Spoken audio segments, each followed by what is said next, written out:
नमस्कार साथियों, हम लुसेंट की सामान्य ज्ञान की सीरीज़ पढ़ना स्टार्ट कर रहे हैं। लुसेंट की सामान्य ज्ञान यदि आपके पास नई संस्करण वाली हो तो अच्छी बात है, और यदि 2020 से पुराना संस्करण है तो आप नई संस्करण ले लीजिए। और लुसेंट की सामान्य ज्ञान को मैं जितनी सरल भाषा में हो सकेगा उतनी सरल भाषा में पढ़ने का प्रयास करेंगे। सबसे पहले हम इसकी साइंस वाले पोर्शन को पढ़ते हैं, और साइंस में भी बायोलॉजी जो ज़्यादा परीक्षा में पूछी जाती है उससे स्टार्ट करते हैं। तो चलिए हम लुसेंट से स्टार्ट करें। ये रही हमारी लुसेंट की सामान्य विज्ञान की बायोलॉजी का पोर्शन, जो कि 9वें नंबर पे है इसमें, और जीव विज्ञान नाम से दिया गया है। मैं इसको नोट्स के माध्यम से बहुत ही सरल तरीके से आपको याद कराने का प्रयास करूँगी। तो देखिएगा, जैसा कि इसमें लिखा है, जीव विज्ञान बायोलॉजी यह विज्ञान की वह शाखा है जिसके अंतर्गत जीवधारियों का अध्ययन किया जाता है। तो हम डायरेक्ट ऐसे नोट्स बनाते चलेंगे। मैंने भी नोट्स बना के रखा है, आप इसके द्वारा पढ़ेंगे तो आपको बहुत अच्छे से समझ में आएगा। जीव विज्ञान क्या है? जीवधारियों का अध्ययन जीव विज्ञान है। जीव विज्ञान विज्ञान की वह शाखा जिसमें जीवधारियों का अध्ययन किया जाता है। विज्ञान की वह शाखा जिसमें जीवधारियों का अध्ययन किया जाता है जीव विज्ञान कहलाता है। हाल के हाल याद करते चलेंगे तो अच्छा रहेगा। जीवधारियों का अध्ययन जीव विज्ञान। जीव विज्ञान को इंग्लिश में कहते हैं बायोलॉजी। बायोलॉजी दो शब्द बायो और लॉजी से मिलकर बना है। बायो का अर्थ है लाइफ मतलब जीवन, और लॉजी का अर्थ है स्टडी मतलब अध्ययन। जीवन का अध्ययन, जीवन का अध्ययन क्या कहलाएगा? जीव विज्ञान।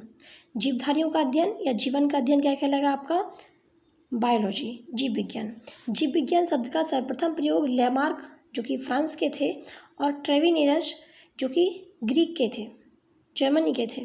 फ्रांस के लेमार्क और जर्मनी के ट्रेविनेरस ने जीव विज्ञान शब्द का सर्वप्रथम प्रयोग किया। जीव विज्ञान का क्रमबद्ध विकास जो किया वो अरस्तु ने किया, जो कि ग्रीक के एक दार्शनिक थे।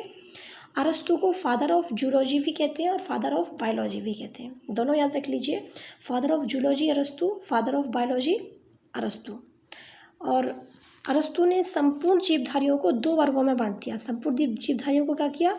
दो वर्गों में बांटा। अरस्तु ने संपूर्ण जीवधारियों को दो समूहों में, दो वर्गों में बांटा, जो कि है जंतु समूह और पादप समूह। अरस्तु की तरह ही जीव विज्ञान को लिनियस ने भी दो वर्गों में बांटा, जो थे पादप जगत और जंतु जगत।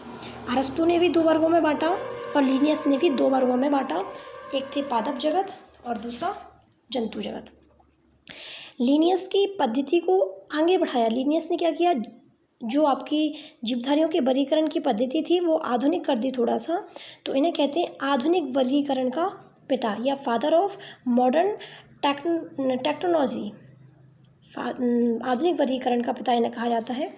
इसके बाद जो हेक्टर आए, हेक्टर ने जीवधारियों को 5 भागों में बांट दिया। हेक्टर ने जीवधारियों को कितने भागों में बांटा? 5 में बांट दिया। मोनेरा, प्रोटिस्टा, पादप, कवक, जंतु। मोनेरा, प्रोटिस्टा, पादप, कवक, जंतु। मोनेरा, प्रोटिस्टा, पादप, कवक, जंतु। इन्हें बार बार रिपीट कीजिए ताकि ये याद हो जाए। मोनेरा, मोनेरा में क्या आएंगे? यूकोरियोटिक।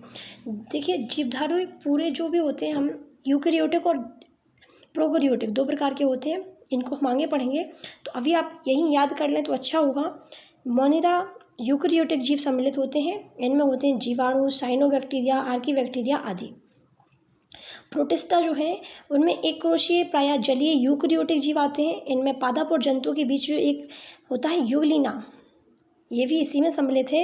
ये दो प्रकार से अपने स्वभाव को दर्शाता है। एक प्रकाश की उपस्थिति में स्वपोषित होता है और प्रकाश के अभाव में ये इतर पोषित गुण दर्शाता है। इसी प्रकार आता है पादप जगत। इसमें रंगीन बहुकोशिकीय प्रकाश संश्लेषी जीव सम्मिलित हैं, जैसे शैवाल, मॉस, पुष्पी, अपुष्पी और बीजीय पौधे। कवक, कवक में यूकेरियोटिक और परपोषित जीव आते हैं, जो कि अपना भोजन अपशोषण के माध्यम से प्रकट करते हैं। अपशोषण के माध्यम से इनमें पोषण होता है। ये सभी इतरपोषी होते हैं, ये सभी परजीवी होते हैं, ये सभी मृतोपजीवी होते हैं। एक कोशिकी का इनकी जो कोशिका वृत्ति होती है वो काइटिन की बनी होती है, कवकों की। जंतु जो होते हैं, जंतुओं में बहुकोशिकीय जंतु यूकेरियोटिक, जैसे हाइड्रा, जेलीफिश, सितारा, सरीसृप, मछली आदि इसमें सम्मिलित हैं। ये आपने इतना यदि एक पेज का नोट्स तैयार कर लिया तो आप लुसेंट की किताब का यहाँ से लेके और यहाँ तक का एक पेज कंप्लीट कर रहे हैं, ठीक है। इसके बाद हम इनको याद करने का प्रयास करते हैं। जीवधारियों की विभिन्न शाखाएं। जीवधारियों की कौन कौन सी शाखाएं हैं जिनका हमें अध्ययन करना है? तो एपीकल्चर, एपीकल्चर मतलब मधुमक्खी पालन, एपीकल्चर मधुमक्खी पालन, सेरीकल्चर रेशम कीट पालन, सीपीकल्चर मत्स्य पालन, माइक्रोलॉजी कवकों का अध्ययन, फाइक्रोलॉजी शैवालों का अध्ययन, एंथ्रोलॉजी पुष्पों का अध्ययन, पोमोलॉजी फलों का अध्ययन, आर्निथोलॉजी पक्षियों का अध्ययन, इकोथोलॉजी मछलियों का अध्ययन, टोमोलॉजी कीटों का अध्ययन, डेंड्रोलॉजी झाड़ियों और वृक्षों का अध्ययन, ऑफिनोलॉजी सर्पों का अध्ययन, साइनोलॉजी छिपकलियों का अध्ययन, सिल्वीकल्चर काष्ठी पेड़ों का संवर्धन, हार्टिकल्चर उद्यान विज्ञान, फ्लोरिकल्चर फूलों की खेती। ये वाला याद कर लेना है। साथ ही दूसरी टेबल याद करेंगे हम। आनुवांशिकता के पिता मेंडल को कहा जाता है। इन्होंने मटर के पौधे पर परीक्षण किया था। मेंडल ने जीव सिद्धांत, डॉक्टर एच मॉर्गन ने, डायरेक्ट आप मॉर्गन याद कर सकते हैं। उत्परिवर्तन सिद्धांत व्रीज, कोशिका सिद्धांत स्लाइडेन एवं स्वान, जीवद्रव्य सिद्धांत हिटवर्ग, उपार्जित लक्षण की वंशानुगति नियम लेमार्क, प्राकृतिक वर्ण सिद्धांत डार्विन, द्विनाम पद्धति लिनियस, डीएनए द्विगणन मॉडल वॉटसन एवं क्रिक। इतना आपको आज याद कर लेना है।